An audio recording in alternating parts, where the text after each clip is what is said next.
Welcome to the Sage Family Podcast, where we explore natural, homeschooling, gentle parenting, simple living, and family adventure.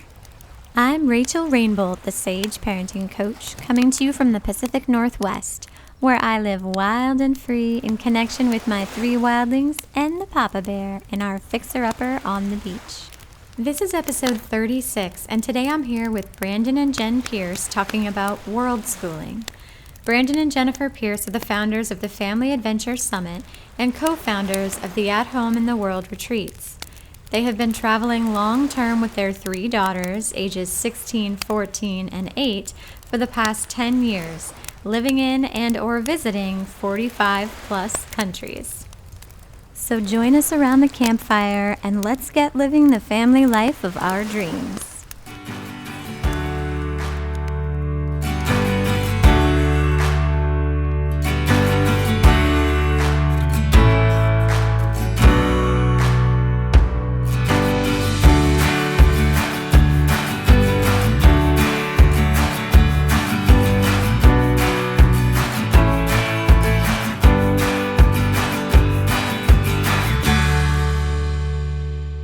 A heartfelt thank you to our new patron, Carolyn Coppersmith.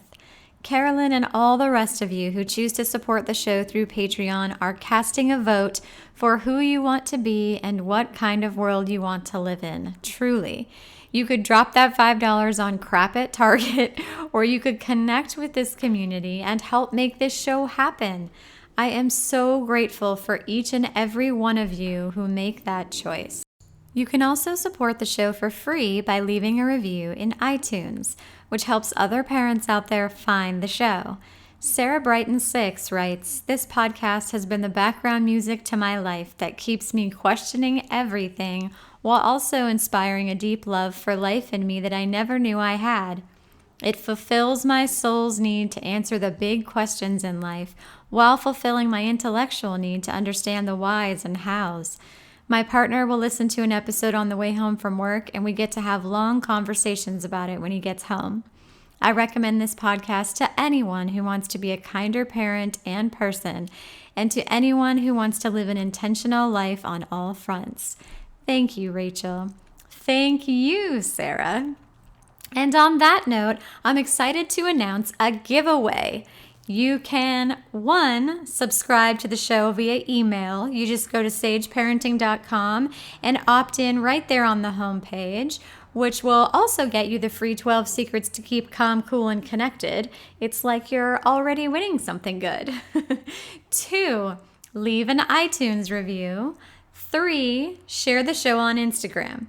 You can share a screenshot of your podcast app in your story or mention the show in a caption. Whatever you're inspired to share counts. Just be sure to tag me at Sage Parenting so I see it and mark it as an entry. So 3 ways to enter. Each entry is another chance to win. Do 1, 2, or all 3. The winner will get to choose any one of the Sage Parenting classes for their prize. The Bucket System, Hack School Leadership, or Minimalist Wardrobe class, each of which is a $75 value. I'll be announcing the winner in the next Sage Family Podcast episode in 2 weeks from now, which will be a fantastic episode with Avital, the parenting junkie, all about peaceful partnership. So go enter and stay tuned. This adventure of the week that I want to share is about mentorship. Sky has had a passionate interest in learning to sew for a while, and I have 0 skills or experience in that department. But my dear friend Sarah and her mother are amazing with their handmade wardrobes, so they borrowed Sky for a weekend. They shopped for materials, worked in their studio, finished a shirt for Sky's wardrobe, and then she babysat Sarah's 3 littles, who love spending time with Sky, so Sarah and her husband could go out on a date. This family also has a young gender creative child, so there's yet another layer of mentorship goodness happening. And when dropping her off at their island home, the dads took the kids skateboarding, and then to check out this amazing artisan collective workspace. True bromance. The sweet mixed-age play that flourished in that space, though, was so sweet. Watching my youngest exercise the empathy, self-control, and leadership from behind of slowing himself down so his 2-year-old buddy would win the race all around the park, even shifting into slow motion when he'd catch up, was pure gold. Watching West help this little guy up the side of the bowl, I was struck by how valuable these experiences are for our youngest to move into that caretaker and role model role. And of course, little Zach was over the moon. Oh, and I got to read in peace and try a new pasta restaurant for dinner. I mean, so many win-win-wins here that I've lost count. I talk about the power of mentorship and a natural homeschooling lifestyle in the Sage Homeschooling book, but I know sometimes people aren't quite sure how to tap into it. Seek other people who share passions with your kids. Reach out and a path will open up. If you want to see photos and videos of this adventure, then head on over to Sage Parenting on Instagram and follow along. Today, Brandon and Jen Pearce are joining me to share a conversation on Worldschooling. Every time I hear Brandon speak or read his writing, I am profoundly inspired, and rarely have I seen a family who lives out their values like they do, and whose values are in such alignment with all of ours, all while remaining very humble and human. Brandon and Jen, I just know I'm going to thoroughly enjoy this conversation, so thank you so much for joining me.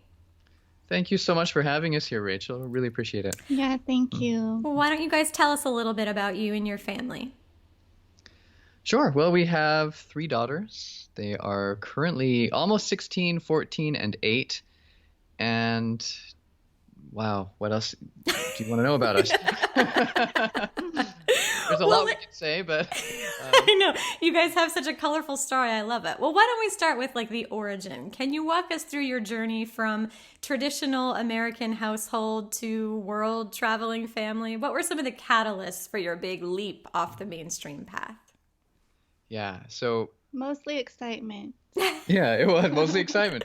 Yeah, it was about 10 years, almost 11 years ago now, we were living in just suburban America in Salt Lake City, and I had built a business up to the point where we realized that we didn't have to stay in one spot anymore. And we had always wanted to travel. We wanted to experience new places in the world and give ourselves and our kids a chance to learn and grow from that. And so that was really the main catalyst for us setting out on the journey. Also because we felt like we were very busy in our lives back at home, and we wanted more time to connect as a family, and we thought that would provide an opportunity. I love that. I love that. And I think so many of the people who listen to this podcast have a lot of those same rumblings where they're feeling busy and disconnected and yearning for a little bit more of an adventure. So it sounds like you guys really went through a lot of those same feelings. Yeah, we did. There was almost a sense for me of stagnation where I felt like I was kind of doing the same things every day. And I just had this sense that I'm not going to get the same level of growth if I stay here and keep doing this that I would if I were to put myself in a completely new environment where we're able to shake things up a little bit. And it was almost like this sense of just being led by something more than ourselves. Like we knew we needed something else to kind of grow and learn. And this was just kind of the direction it was calling us toward.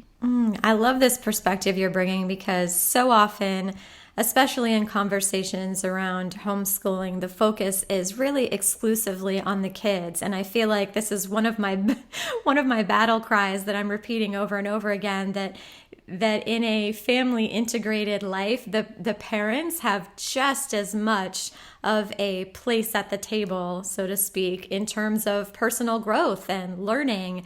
And so I love that you're bringing that piece to this conversation, that was a big part of you guys stepping into this new lifestyle, was to sort of elevate your own personal growth in addition to your kids. Yeah, and boy, did we need it. Well, it's a team effort. Like it really is. It has to be. So, yeah. All right. Well, I've heard you explain that after your Panama trip, which was like your training wheels trip, so to speak, you came home and realized that you didn't need most of your belongings. There was really this moment of like awareness and connection with minimalism. So tell me about that process of leaning into minimalism for you guys. Yeah, and just to clarify, our kids at this time were 5 and 3, so they were very young. And while setting off on an adventure for the needs of our kids is great, yeah, they're at that age, they seemed a little bit less aware of some of the higher level needs that might be coming. Like, I want to learn and grow and personal develop myself, So they were just excited for a new adventure, really, because we were excited about it. So. Yeah. So regarding minimalism, yeah.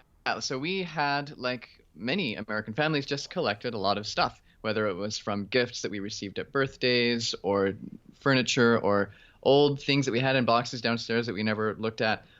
And most of it wasn't really that useful to us. We used some of it we didn't really appreciate as much how it looked. Like, a lot of it was just hand-me-downs, that kind of. But at the same time, there was an element of just realizing we don't need this much stuff. And when we decided to travel, we came back, we sold everything, donated everything that we couldn't sell, and put a few boxes of things in storage that we thought we might want when we came back, if we came back.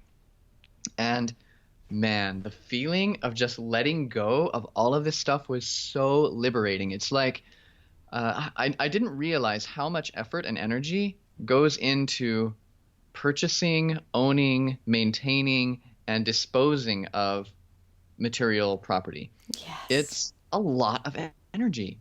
And when we let that go and just carried and just owned basically what we could carry on our backs, it felt, I've never felt lighter in my life.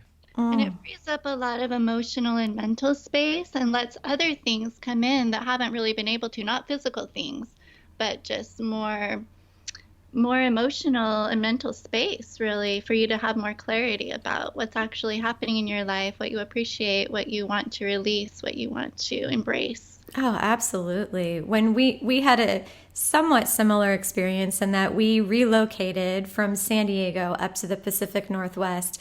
And when we did so, movers came and put all of our crap on like a semi and it went into storage while we were in transition, so living in corporate housing and finding a home. So basically we just each had one carry-on size suitcase and a backpack, and it ended up being like 12 weeks before we got our stuff back, and we were perfectly content with the number of belongings we had in that carry-on suitcase and backpack. Like, that was enough. So then when the semi delivered all this stuff, it was like a week of just donating and putting everything up on Buy Nothing and selling what we could, because we realized, wow, we really don't need like 95% of these belongings, and they're actually just sucking up our time and energy to manage them and clean them and upkeep, and just visually sucking the energy as we're in these spaces with all of these objects. Yeah, it's amazing, isn't it? We felt the same thing, and we pretty much kept that up for the past 10 years, carry-on suitcase and a backpack each, although as we've had a few instances where, we've had instruments we wanted to carry with us or different things. Now we're also checking a bag because we have supplies for events and stuff that we're running. But and then we've also collected a couple homes on the way that more investment properties. But so we own a few more things, and it's a balance. But that whole idea of letting go and living with less is so liberating as a mindset, I think, especially. Absolutely. And I don't think that I could have come to that without that travel experience. Like, that was really pivotal for us in getting to that point. Like, I don't think that we necessarily would have come to those realizations without travel providing us that opportunity, or not even so much travel, but just kind of like living semi-nomadically, like really moving on a regular basis. That really was the experience that we needed to realize how little we actually need. Well, in our early days, we carried a lot of luggage, just when Brandon and I would go on a trip before we together. had kids. Yeah.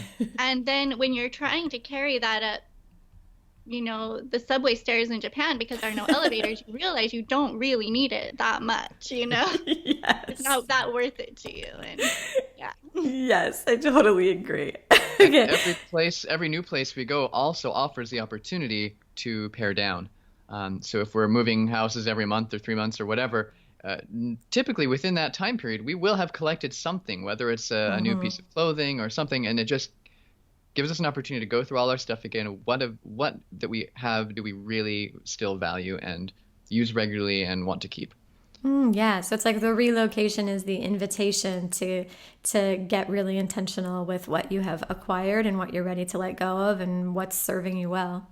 Yeah, well, and at the same time, knowing that we're going to be traveling to another spot in the next while, it makes us more intentional about what new things we take on, because realizing if we often we kind of have a policy with our kids: if you can carry it, you can keep it, but it also typically means you have to let go of something else. So yes, absolutely, having like a space boundary, like, so here's your backpack, here's your carry-on, whatever you can fit in there, great. Like you said, we do have an exception for instruments, like we have a ukulele and a guitar, but other than that, if it fits in your carry-on and your backpack, you can have it. Yep. Okay, let's talk about values, because on this podcast, we talk a lot about our values compass and how we use it to continually evolve ourselves and our lifestyles in very intentional directions. Can you talk to us about what your values are and how they guide your family's evolution? I think for me and also for Brandon, one of our biggest values is really just listening to our children. It's just really so important, like I mentioned earlier, that working as a team, and that means everybody's voice is important. And I think as children, it's really important for them to have that space and encouragement and support to share their voice and to learn how to help them feel empowered in expressing their emotions and feelings and bringing them to the group and finding ways to all feel good together, because we're all so different in our needs and our interests and how we work. And so it's really important to get that deeper understanding, and to do that we have to learn how to share vulnerably, and we also have to learn how to actively listen. Oh, yes. Connection and collaboration. Those are like two of my favorite songs you're talking about there. I know you guys also have values of like experiences and personal growth and service. I mean, I'm basically putting words in your mouth here, but just from my observing. Yep, that's all true. And I think it's a balance, though. It's like sometimes, not that the values necessarily conflict, but for example, the idea of flexibility versus commitment. If we want to stay in a place longer term for some of the benefits that come with that, then we lose out on flexibility. So there's sometimes we have to discuss as a family the different needs that we all have, and maybe prioritize someone's needs over someone else's needs, and agree to do that for a period of time, just to make sure that we each are feeling that that things are moving in the direction we want. So it is a balancing act with the values, but yeah, definitely the ones you listed and the one Jen talked about. Those are so valuable. That little anecdote though is so valuable, because I do get asked a lot about how to sort of negotiate those values when they are seemingly lying in conflict. And I think you just gave a really helpful picture of how that works for your family, that you sort of all get a seat at the table and you come together and you discuss everyone's needs and you prioritize them sort of in turn, I would imagine. Like maybe one child really wants to take these gymnastics classes and they want to stay for the whole session. And so, okay, maybe that's what you're doing in this season. And then in the next season, somebody else really wants to go put on this conference, in Bali. So you want to be back in Bali for that conference, whatever it is, sort of like everyone getting a seat at the table and kind of negotiating everyone's needs in turn. Does that sound accurate? That's it. Absolutely. Yeah. When we're in places longer term, we have sometimes struggle with this when we're staying with other people or moving really rapidly. But we have of course, we have family time every evening where we do kind of a more quick check-in. But we have a more extended family meeting every week where we go over the needs of everyone in the family. We look at our upcoming schedule, both short-term and long-term, and kind of plan the things that are important to us to make sure they get space. And sometimes look at our finances and look at different things together just to make sure we're all on the same page. I love that. Now, you guys are a semi-nomadic family who has traveled to over 40 countries, and I have to ask, what advice do you have for other families who feel that wanderlust and want to embrace travel? I would say the first piece of advice I would give it is to get really clear on why you want to do it. Having that underlying understanding really has an impact on shaping the direction you take in your journey. And I don't just mean like where you go, but how long you stay, the type of travel that you're going to do, a whole lot of factors. And so it's also okay to just jump in and figure it out as you go. Sometimes it shifts, but if you can gain that clarity and just stay open to paying attention to what that why is, for us, that's been a huge factor in our direction. Yeah, I would add to that by saying, our why is mostly been learning and growth and just exploration, but it's shifted over time.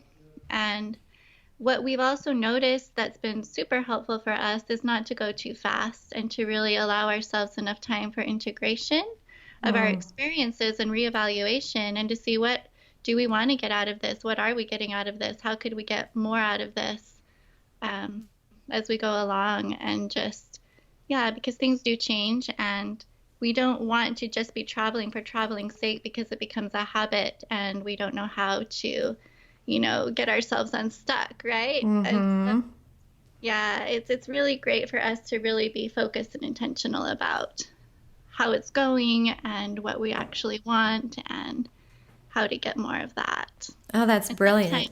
That can mean, settling down for a while and stopping the travel. Yeah, I think that's brilliant because, sort of on the mainstream path, the idea of travel is typically associated with a why of like escape and relaxation.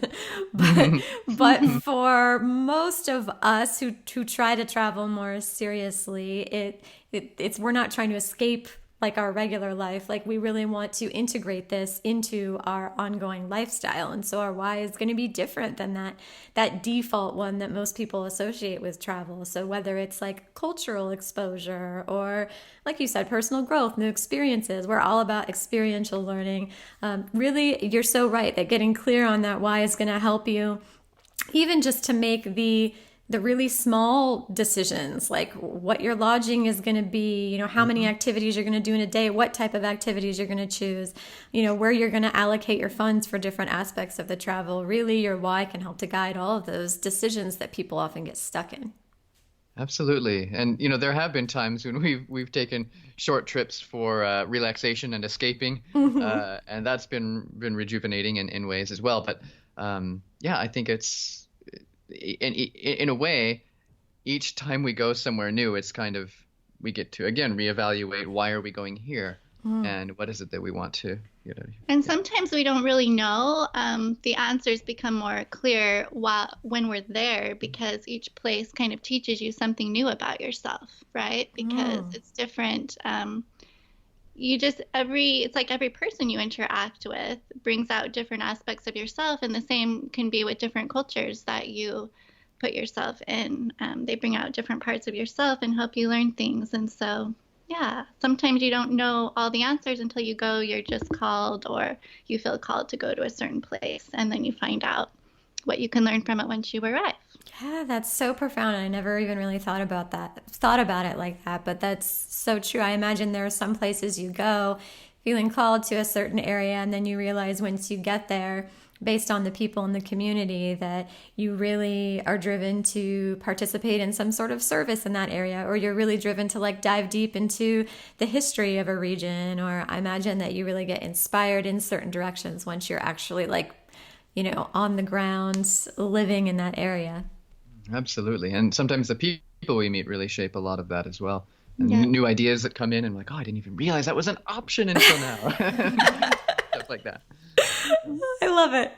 Okay, this podcast is based on gentle parenting, natural homeschooling, simple living, and family adventure. So first, surely now you understand why I'm such a fan of your family and your work, but also we have to talk about the education piece.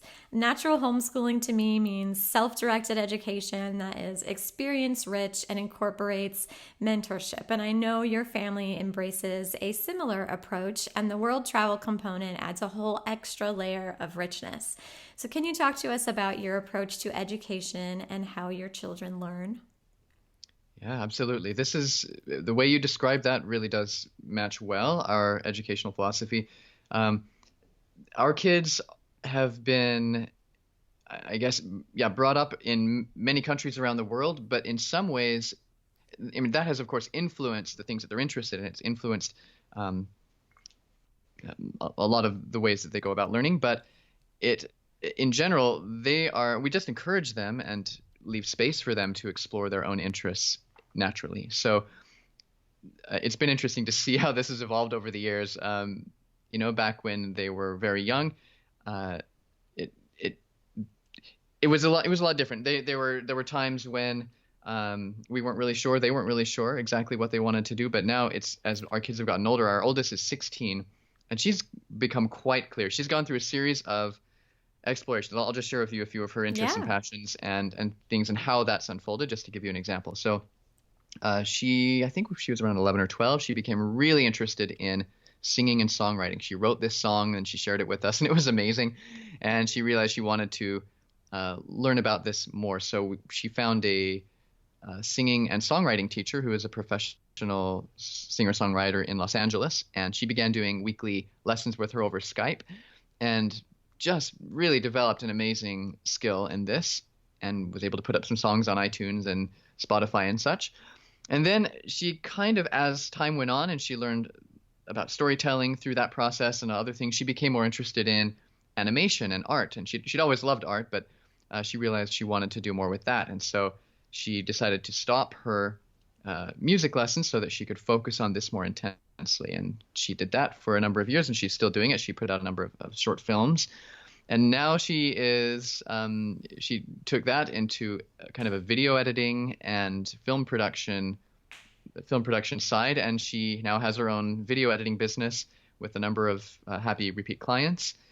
And in next month, in about a week actually, she's going to be flying to the island of Java in Indonesia, and she's going to be teaching a month-long filmmaking workshop to a Muslim high school.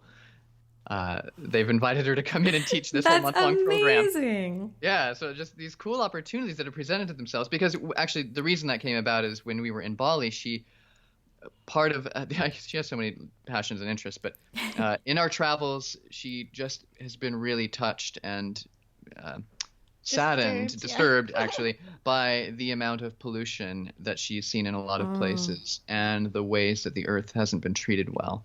And so and in Bali especially, she went around and interviewed a number of companies that were doing things to try to make a difference in this area, because she felt a little bit helpless. She didn't know what she could do. And she wanted to know how serious the problem was, what was being done for it. So she made a documentary about the pollution problem in Bali. And this was picked up by that school, and they're like, we want you to come out and teach our kids. So oh my gosh, that's fantastic. Yeah, so we don't know what she's going to do. She doesn't really know what she's going to do, as she moves forward career-wise. She has dreams of maybe running her own animation studio, or maybe she'll continue with her filmmaking business. Maybe she'll go into environmental sciences.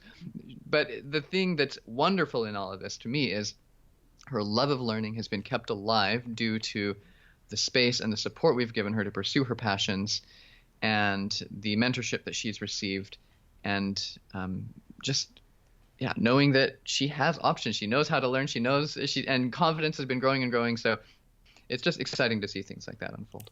Oh, that's such a wonderful story to help people better understand your approach to education, and really how like unschooling or world schooling or like natural learning gets fostered or flourishes. It's kind of funny too. I had I have a book called Sage Homeschooling, and one of the reviews for it said something like, well, clearly her 3 children are just, exceptional. And while yes, I think my children are special, like really they're regular children. And so I think it's really helpful for people to hear like more stories from other families that can illuminate how it doesn't take an exceptional kid. Like, this is really the way that kids are hardwired to develop and learn through, all of our evolution. Like if you were dropped on a deserted island and didn't have school, this is how children would learn. Like, and it really does work well, and beautiful, wonderful things blossom when you can sort of get out of the way enough to just let your child lead and have some freedom and some trust, and connect them with resources and mentors, and just take like more of a supporting role. They really will blossom into that space that you create. Yeah, and at the same time, I think it's also how adults learn. It's how I learn. Yes. I mean, it did not feel good to me as a kid having to sit through many classes about things that really felt irrelevant to me or that I wasn't interested in, and then being graded on them, and all that whole system just it felt off to me. And so the way that I learn now is just the way my kids learn. And often we learn together as we explore our passions and just go as deep as we want to go in the things that we're interested in. Yes. And we live in such an amazing world for that right now, with so many resources available. So absolutely. No, definitely. Like sometimes when parents ask me, like, well, how can children possibly learn, without somebody forcing it upon them? And I say, like, well, how do you learn? Like, when something interests you, how do you learn about it? And I could sort of understand in previous generations how an argument could be made that schools and teachers were sort of gatekeepers for books and, a lot of knowledge. But in today's world, I mean, you have the entire world's repository of knowledge at your fingertips through technology. You can access mentors all over the world. You can access course content from universities. I mean, you're really limited by nothing but your own motivation and imagination. And so I think that today, I mean, really more than any other time in history, there's really not much resistance between you and personal growth. Absolutely. It's an amazing time to be alive. Yes. Okay, so let's talk about finances, because the biggest obstacle for most families trying to jump in with this kind of lifestyle is money. How are you all meeting your financial needs? And since I know that you are in connection with a lot of other adventuring families, what other income sources have you seen work for other traveling families that might inspire some creativity in all the Sage families out there? Yeah, this is great. I actually just did a whole day workshop on this at the Family Adventure Academy last week. So I'll first just cover a little bit of what I'm seeing in the community for families who are traveling long-term and how they're earning income. We actually put out a survey about this for Family Adventure Summit a couple of years ago, and it's amazing. It's across the board. I think around 50%. I can't remember. You can download the survey for free, by the way. If we'll link to it. Adventure Summit's website, yeah. But the survey results, I mean. I think around 50% of the families who are traveling have some kind of online job, like they work for a company, but they do it online. Maybe it wasn't 50. Yeah, maybe it was 50% actually have some kind of online business. I think that's what it was. But there's a very good percentage that also have an online job. There are a number who do freelance work or kind of, whether it's coaching or part-time work as well is an option. There are a number of families who earn money through investments, whether it's renting out their house on Airbnb or through different types of investments. But those are kind of the main ones you get, right? You'll have people who are in a job, people who are have a business, or people who are earning money through investments. So for us in our family, I guess it's two of the three. We have a business, as I mentioned. Music Teachers Helper is a website I made for music teachers about 15 years ago. I actually made it for myself to help me keep track of my piano students, and then expanded it in order so other teachers could use it. And it's a subscription service, so that has been providing for us and everything for the past past 15 years. Past 12 years. It took me a while to grow it to the point where it could actually provide for us. And what else? And then, we've picked up a few real estate investment properties along the way. We have a place in Bali and a place in San Miguel, and actually a place in Cleveland, which I've never been to. Two of those, the international ones are vacation rentals. The Cleveland was just an experiment, and it's a long-term rental. How's that experiment panning out for you?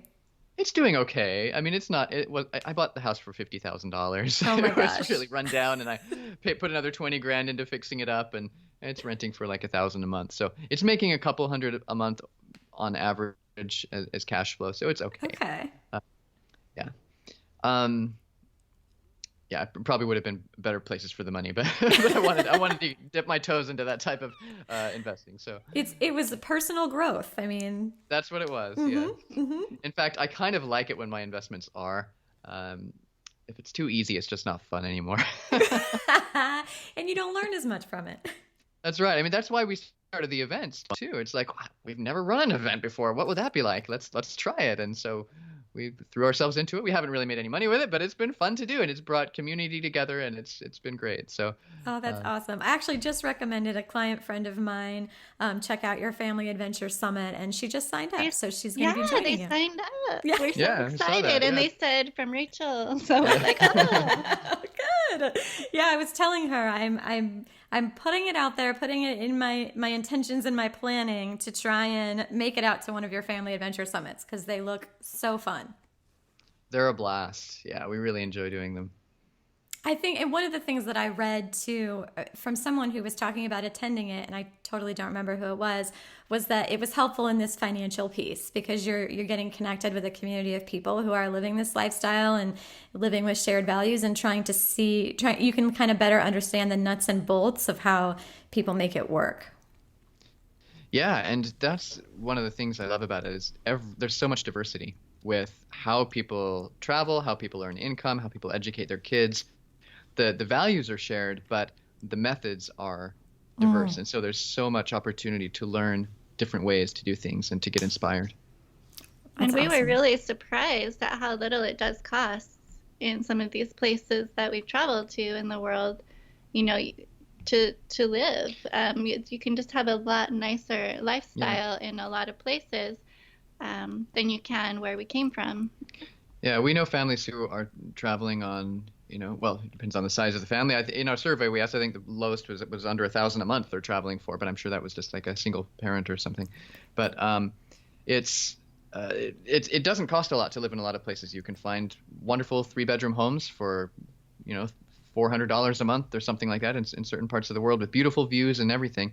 One of the things that we like, one example I like to give because it just is such a life changer in a way, is in Bali we like to hire a full-time cook. And that sounds like so luxurious, and it is because she does all the cooking, all the cleaning, all the shopping, all the meal planning, everything. Wow. It saves hours and hours and hours. But the going rate for a full-time cook in Bali is $150 a month. Oh my goodness. We pay ours around $200, but it's That's incredible. such a brilliant point that one of the things that I've read is that like your biggest expense while traveling typically is your life at home. And so when you can, like you're paying still for your house and all your utilities and just all of the running of your like mainstream American life. And so if you can find a way to eliminate or offset a lot of those expenses, like renting out your house or whatever, and then you travel places that have a lower cost of living, that a lot of people might be surprised how easy it is to make those numbers work. Yeah, many people say it costs them much less to travel than it does to stay at home. Yeah, I completely believe that. And just the amazing variety of food and markets and the quality of, the variety of produce has just really inspired our family as well. That's one of the things we really love, and it's so inexpensive. So you mean in other so places fancy. they aren't just eating McDonald's for every meal? Yeah, that's when we started realizing we have not been eating properly when we started traveling. I love it. Yeah. Okay, let's talk about fears. So, in addition to the financial question marks, there are most certainly other fears. What are some fears you both have had to work through, and what are some fears that others often bring up with you? I think one of the things that has come up a lot for us is, you know, our travels change us. It changes our mindsets. It changes how we feel about things and our beliefs, and it changes so much about who we are in many ways. And so I think one of our big fears has been, just letting go of our identities. letting go of our identities, but also feeling a little bit concerned about how others will be viewing us and judging us as different than we were before. And seeing that as not a good thing, even though for us it is a good thing. So I think Perceived judgment and your identities. Interesting. So tell me more about that. Like, how have your identities changed, and what specifically were you afraid of in the judgment from others? well, when we first started traveling 6 months in, all of our religious beliefs kind of disappeared. It fell apart. Came collapsing down on a big shelf. So I mean, it was exciting in a lot of ways to be like, oh, well, we don't have to do mental gymnastics around what doesn't feel congruent in real life versus what we were taught to believe. But at the same time, it was it felt very surreal and like ungrounded to be like, well, what is reality? And not only who are that, who are we? And what about all these relationships with people back home who don't understand and feel, maybe even offended by our change of beliefs and things like that. And so it puts emotional distance in relationships, and it just feels very disillusioning, I guess you could say. And so that part was difficult, but it's just continued in other ways. Yeah, there's many layers of the onion. We keep discovering beliefs that we have inside about ourselves, about things that we're just, wow, is that really true? Is that really still true? And maybe this is something that needs to shift as well. And but the fears of the unknown, I think for me, that tends to be where it is if I'm going to make a big change in my life and my beliefs, or even just something like going to a new place we don't know, there's this element of we don't know what it's going to be like, and we don't know if it's going to be enjoyable. We don't know how it's going to work out. We don't know how it's going to affect us. All of these unknowns. So for me, that has been a fear that has occasionally arisen. And how do you speak to that fear when it rises? For me, like it's been, I think for all of us, we've kind of been in a practice of tuning into our inner guidance, I guess you could say, over the years, and just how it's always worked out, in one way or other. And so just learning to trust in that, that it always works out, and just feeling our way forward little by little into the next step, and not having to know all the answers right now. Yeah, that's one way. I tend to be a planner, and I'm very thorough in my research. So if I don't know how something's going to work out, it usually means that I can't know. Like no matter how much research I do, there's just too many puzzle pieces I don't have. So for me, it's an act of just trust, like Jen said, and letting go, and trusting in my ability to be able to figure things out along the way. That's beautifully said. So you have these like two main big pieces that have been sources of fear for you guys, like the identity piece. And I have to say, as someone who has a background as a narrative therapist, like very few things excite me more than somebody who has like started pulling cards out of the house of cards, and then they've all like crashed to the floor. And then they spend like the rest of their life engaging in that process of sort of like questioning everything in terms of what they thought they knew about themselves and the world and their place in it. Like that's just like my favorite thing. So kudos and mad support and props for you guys for being so brave and bold and engaging in that so well. It's that realization of, like life is just kind of an improvisation as we go along, and it's just learning to be comfortable in that process, because that's scary, for a lot of people, until you can learn to trust in the process. And it's just that. learning to trust in the process. Yes. And then I think like the fear, a really common fear with traveling is that fear of the unknown, right? Like as an American, we have a lot of like fears and negative stereotypes around lots of different places in the world. And so I imagine that a lot of people probably ask you guys about like safety and just all of those kinds of fears that people who did not grow up being exposed to a diversity of cultures have when they think about embarking on travel. Yeah, we get asked about that quite a bit. And oddly, safety has never really been a huge fear for us. It's been a fear for people who are around us, afraid for our kids and all that. But for us, it's never really been an issue. And even for the first few years, we didn't even have insurance there because we're like, it's just so affordable to, and the care is fine to just go to the clinics here if we need something. And I don't know, we lived pretty, I guess, without fear in that regard.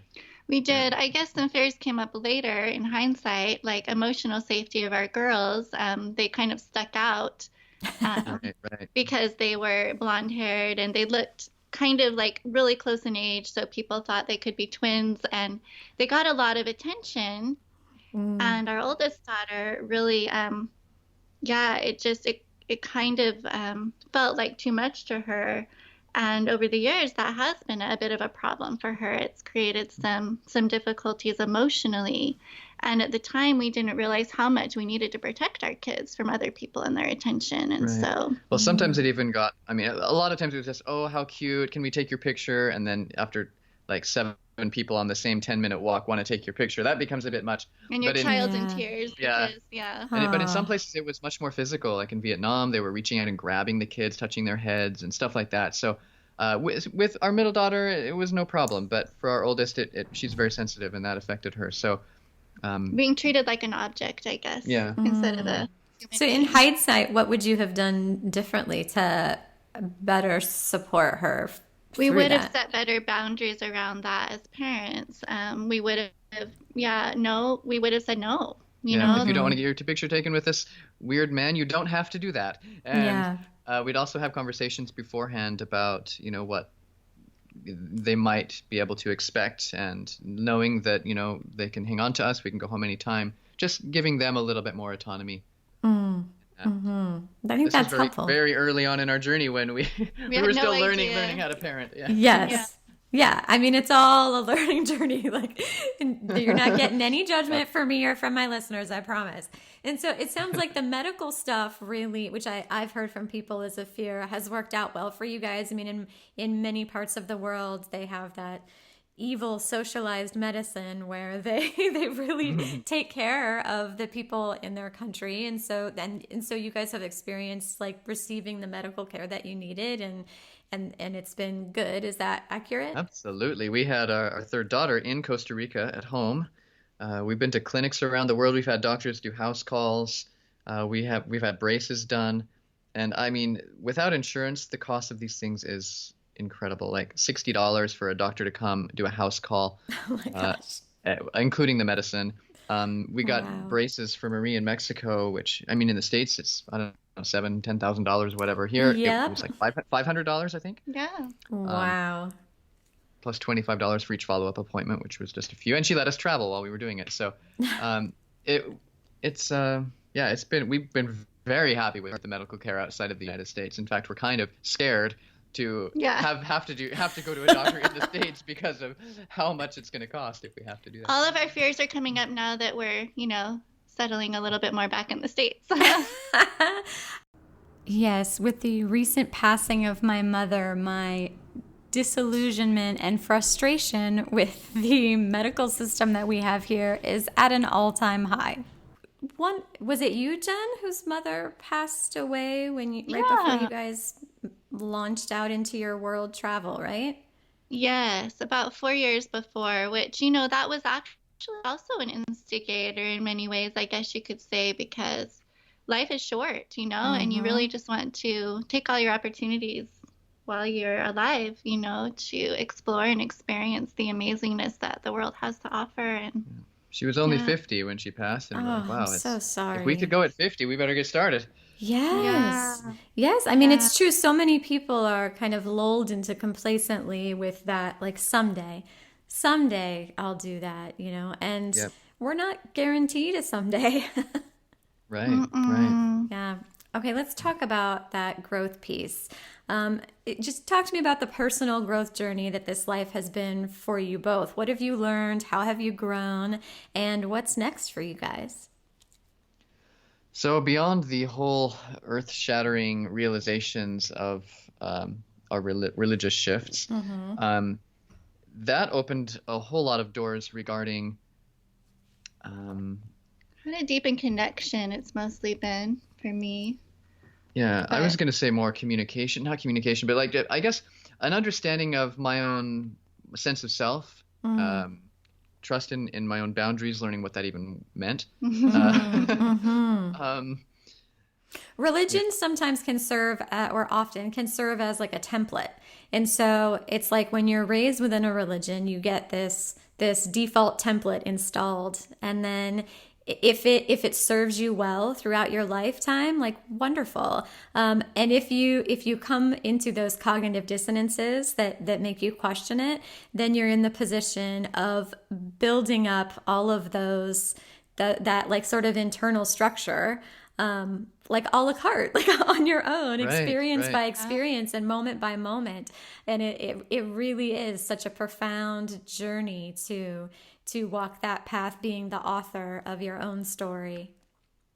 Absolutely. I think we've also learned a lot of adaptability and acceptance. Tell me more. I love that. That's one of the things whenever, we think of seriously settling down. And I don't have this fear so much as I used to, but I used to feel like if we settle down, then I'll lose all the adaptability I've gained in my travels. And that's just so everything to me, just being able to be adaptable. And so you just have to be, in so many different environments with so many different people and cultures. And so it's just, you have to learn to be adaptable in order to be happy. And for me, that's been what I really love.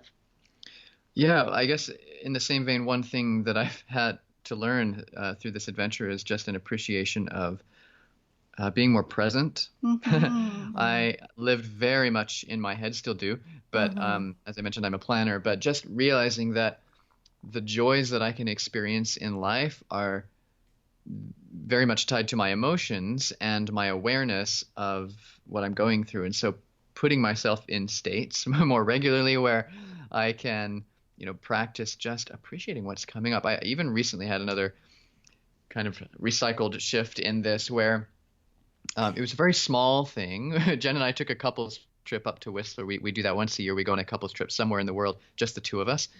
And she wanted to go one direction on a little walk, and I was feeling, I don't know if I really want to go on that walk. And just recognizing that, first of all, was one thing.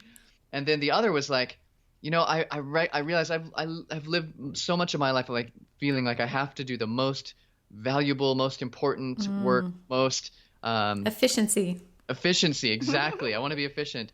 But then recognizing that, I've already lived an amazing and fulfilling life. So why not just look at everything from here on out? It's just a wonderful bonus. Yes.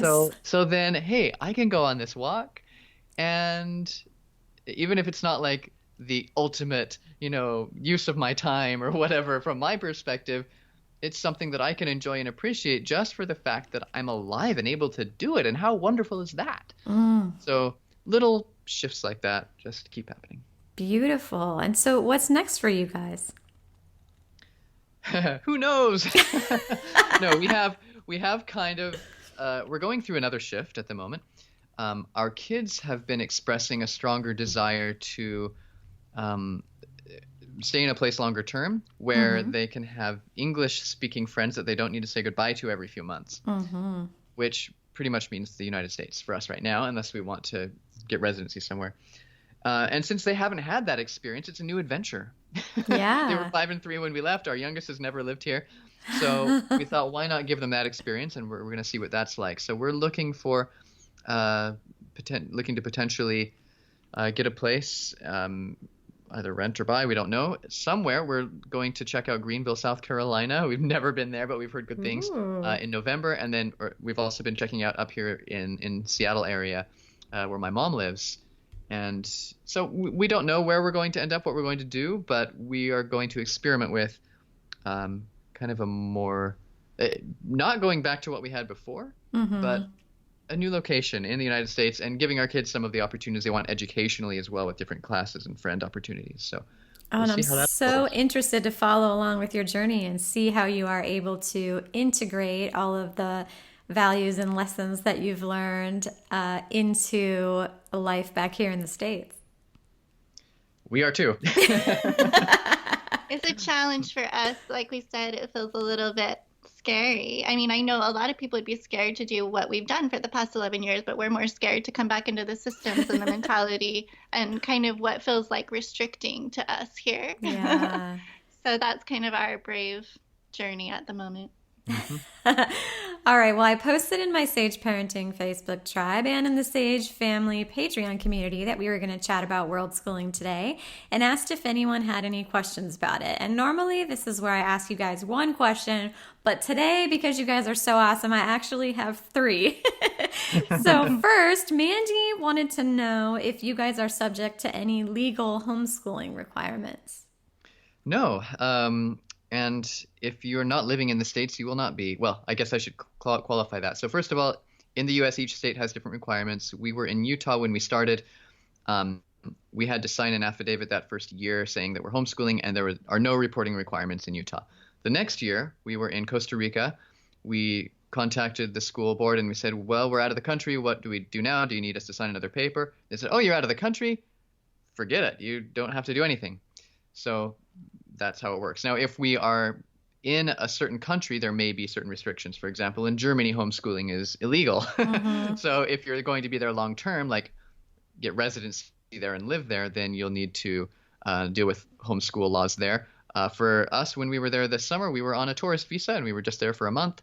And of course, there are no requirements in that case. And besides, it was the summer. So, so no, we have not had to do any reporting on that. However, as our kids are getting older, our oldest may be interested in going to college. She's looking at potentially a few universities. So we're wanting to start keeping, we probably should have been doing this a little bit more along the way, but just keeping records of different classes she's taking, teachers she's working with, accolades and portfolio pieces and things, just compiling things a little bit more in case she wants to put that forth to an admissions office. Yes, I'm going to do a whole podcast episode on that about like the transition from unschooling to college and how you can take like these real life learning experiences and personal growth endeavors and whatnot and put them into education speak and sort of format them for colleges and how to enable that transition. No, so I love that. I think that story is really helpful. Okay, now selfishly, I have a question that I'm going to throw in here. Which places have been your favorite and why? The places we've made home bases for the most part have been our favorite. So Ubud, Bali, Victoria, Canada, San Miguel de Allende, Mexico, and Costa Rica. Yeah, the girls also love Japan. We love Barcelona. Yes, we really loved Spain in general is really amazing for us. But yeah, I think for me, I love Bali. That's probably my happy place. And why is Bali your favorite?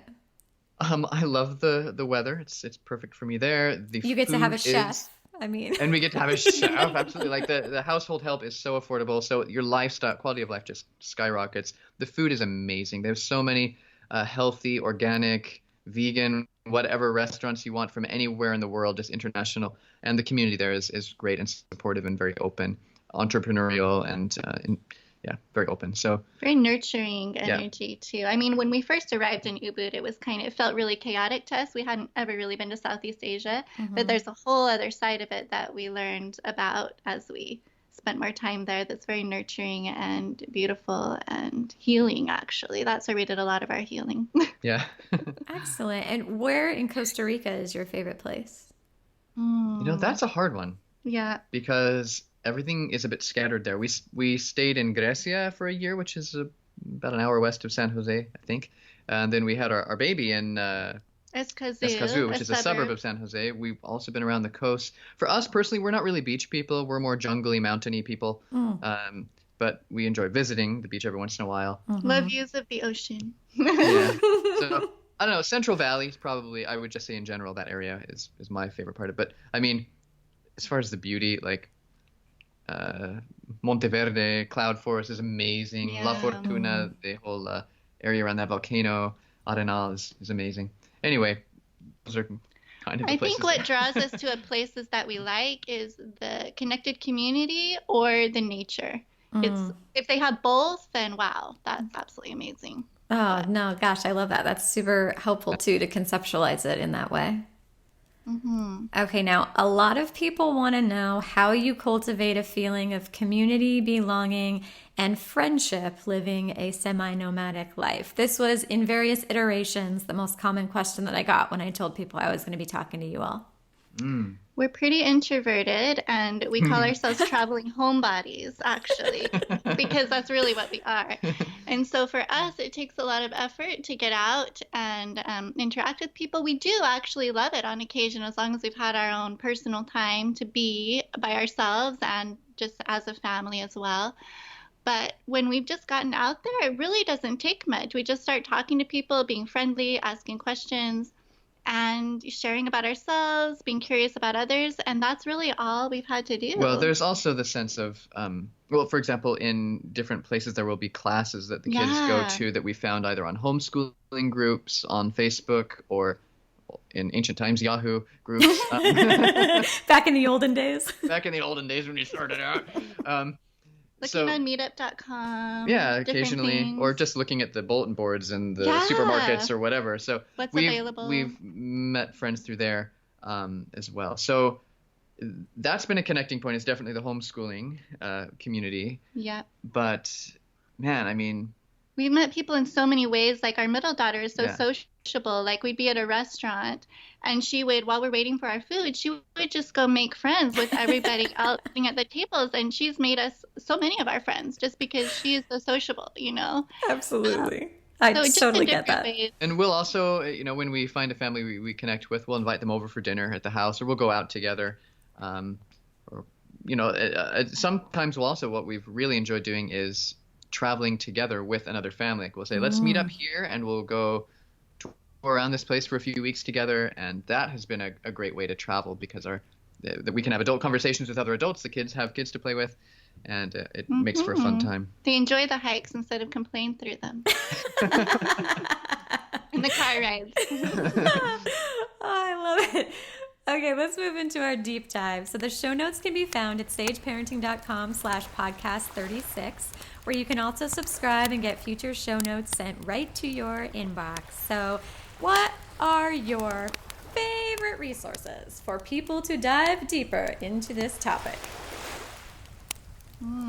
Our events. Yeah, the Family Adventure Summit. I really wanted to, Brandon's been talking about that Family Adventure Summit, and that one in Naboo just looks delicious to me. I long to join you all there. I know, Brandon, you've mentioned the 4-Hour Workweek book as well as helpful to you, right? And kind of sort of setting up your work-life balance. Yeah, that was a very helpful book to me initially, as well as... I think one of the first books we read that kind of inspired us on what we could do educationally through travel was Maya Frost's book, The New Global Student. Ooh, okay. There are a lot of books out there now on the topic of family travel, which we haven't read. There's one I wrote a foreword on, but I did read that one actually. That was a good one. Daniel Prince wrote it. I'm spacing on the title at the moment, but that 4-Hour Workweek is fantastic mindset shift book. It really opened my eyes to ways to run my business more efficiently through hiring help and eliminating tasks that didn't need to be done and such. And everybody needs to be following you. You have your pierceonearth.com website, and people can subscribe there to get your emails, right? 'Cause I get those. Yeah, I have a weekly newsletter I write called My Weekly Now, talking about the things I've learned and things that have happened to us throughout the week, and share a photo or two. And then, Jen, tell me about what it is that you're doing, because you're doing some coaching, right?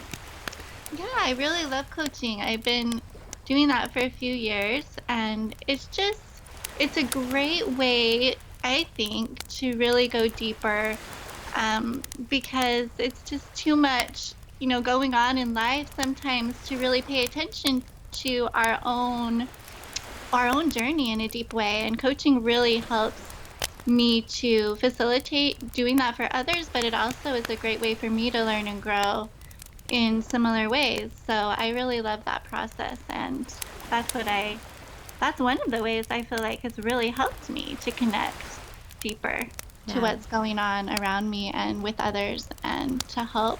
And just such great feedback from the people that I'm coaching about how helpful that is, and how we don't take that opportunity enough to do that. And so it's been a really amazing way for my own personal development. And your website is embracebeing.com. That's where she talks about it. Okay, good. We are going to link to all of this stuff in the show notes. Brandon and Jen, thank you so much for coming on the podcast and talking with me today. I know everybody's going to love this conversation. Thank you. Thank you for having us. It's been our pleasure.